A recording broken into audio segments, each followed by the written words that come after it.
দুর্গাপূজায় আমার ওই বৃষ্টি ভেজে উদুম ফুর্তি দেখে আশা করি তোমরা বুঝতেই পেরেছো যে জ্বরে পড়েছিলাম। আগে হ্যাঁ, গোটা কালী পুজো জ্বরে কাবু হয়ে পড়েছিলাম। তবে আমার গুণধর ভাইটি আর আমার পতিদেবের জোড়াজুড়িতে অগত্যা ওই জ্বর মাথায় করে যেতে হলো। তবে হ্যাঁ, তোমরা তো জানোই ঘোরার ব্যাপারে এলে আমার জ্বর একদম জানলা দিয়ে পালায়। তো যাই হোক, আমরা প্রথমেই গিয়েছিলাম ময়নাগুড়িতে।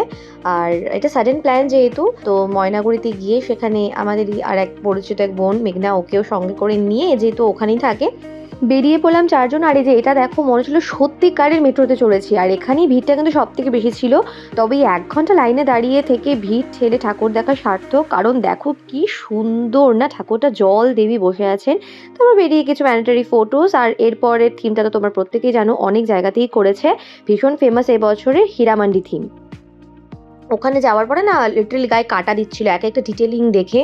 আর মনে হচ্ছিল যে মানে সত্যিকারেরই ওদের ওই লাইফস্টাইলটা বোধহয় আমি দেখছি চোখের সামনে। যাই হোক, তো এরপর হঠাৎ করেই ভাবলাম যে শুধু দুটো মাত্র ঠাকুর দেখবো, এটা কেমন কথা, দুটো ঠাকুর দেখে বাড়ি ফিরে যাবো, এতটা দূর এসেছি। তো কি করব না, এসটিএস ক্লাবের ঠাকুর না দেখলে না, আমাদের ধূপগুড়ির এসটিএস ক্লাবের ঠাকুর না দেখলে মানে কালী পুজো ঘোরা জাস্ট ইনকমপ্লিট। তো হুট করেই আবার প্ল্যান হলো, না চলো চলো ধূপগুড়ি যাওয়া যাক। তো এই দেখো একদম সোয়েটার ফোয়েটার খুলে একদম মনে বিশাল ফুর্তি নিয়ে গেলাম এসটিএস ক্লাবের ঠাকুর দেখতে ধূপগুড়ি। শুধুমাত্র একটা ঠাকুর দেখাই পসিবল হয়েছিল, কারণ অনেকটা রাত হয়ে গেছিলো, ডিনার করা বাকি।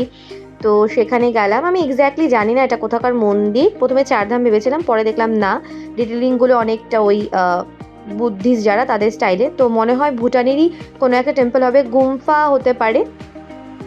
আর ভিড় তো ছিল ম্যাক্সিমাম, তবে ভিড় ঠেলে ঠাকুর দেখা সার্থক। বল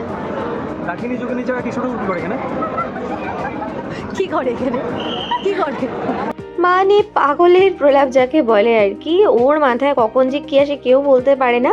তো এসটিএস ক্লাবে ঠাকুর দেখার পর আমরা ভেবেছিলাম যে ধূপগুড়িতে আরও কয়েকটা প্যান্ডেল দেখবো, তবে আর হয়ে ওঠেনি, কারণ তখন অলরেডি প্রায় 9:30 কি 10:45 মতো বাজে। আর আমাদেরকে আবার ময়নাগুড়িতে মেঘনাকে ছাড়তেও যেতে হতো, ডিনার করাও বাকি ছিল। তাই আমরা ডিসাইড করলাম যে না, রাস্তায় যেটুকু ঠাকুর দেখা যায় চলতে ফিরতে সেটা দেখে আলটিমেটলি ময়নাগুড়িতে গিয়েই ডিনারটা করবো। আর তাই করলাম। রাত 12টার সময় গোগ্রাসে গিলে কোনো রকমে গাড়ি ছুটিয়ে কুয়াশা ঘেরা রাস্তায় ঠান্ডায় কাঁপতে কাঁপতে যে রিস্ক নিয়ে আমরা বাড়ি ফিরেছিলাম না সেদিন, মানে কি বলবো, বাড়ি ফিরেছিলাম প্রায় 3টের সময়। তো চলো দেখাবে পরবর্তী একটা ব্লগে, ততদিন সবাই ভালো থেকো, সুস্থ থেকো, টাটা।